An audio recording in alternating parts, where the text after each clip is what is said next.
This is a CBS News Detroit update. Good morning, I'm Sandra Ali. Here's a look at your top headlines on this Friday. A winter storm now headed to southeast Michigan. Let's go ahead and check in with meteorologist Kylie Miller and the next weather alert day forecast. Kylie, good morning. Good morning. Newly issued this morning, we are under that winter weather advisory. It starts at 1 p.m. this afternoon, continues until 7 p.m. tomorrow evening. So everybody is now under this winter weather alert. Again, it's an advisory that goes into place at 1 p.m. That's when we're going to start to see that snow rolling through. So for the morning drive, still okay conditions, just cloudy skies. We're going to see that snow pushing in, intensifying closer to the evening hours. But then we're going to see a changeover this evening into the early overnight. We're going to see a changeover to a rain-snow combination, especially for those immediate lakeshore areas. As you can see, extending from Macomb County, St. Clair County down into Wayne, as well as Monroe County. Then we're going to be changing back over to snowfall tonight into tomorrow morning. Plus, we are going to be dealing with howling winds this afternoon, extending through the day tomorrow. So it's going to be that wind-driven snow. We could see about 1 to 3 inches of snowfall accumulation for the immediate lakeshore areas. Generally 3 to 5 inches anywhere north of, let's say, the Pontiac area. 4 to 8 inches is going to be expected. We just have a cold pool of air. So for today, temperatures are going to be climbing into the upper 30s, and tonight, upper 20s. So with that said, we have the chance for refreezing to happen.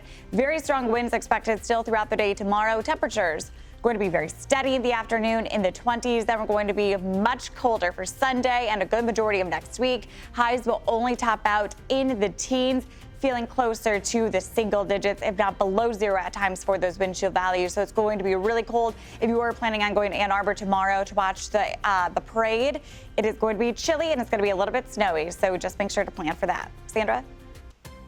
Thank you, Kylie. We're following breaking news this morning from Detroit's west side. That's where a shootout at a home on Burt Road near West Davison has sent 1 Detroit police officer and 2 suspects to the hospital.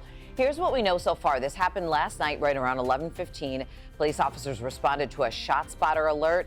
That lets police know if gunshots are detected. Officers heard gunfire coming from inside a home on Burt Road. They went inside, and that's where police encountered the suspects and the shootout began.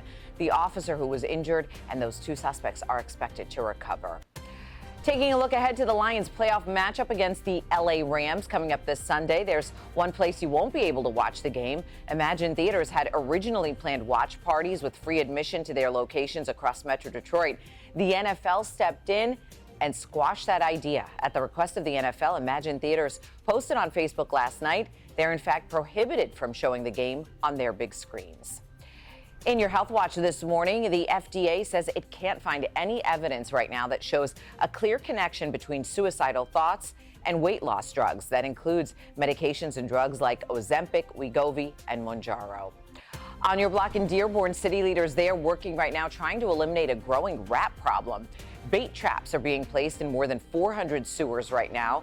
The traps are going to be monitored every month to identify the areas with the largest rat infestation.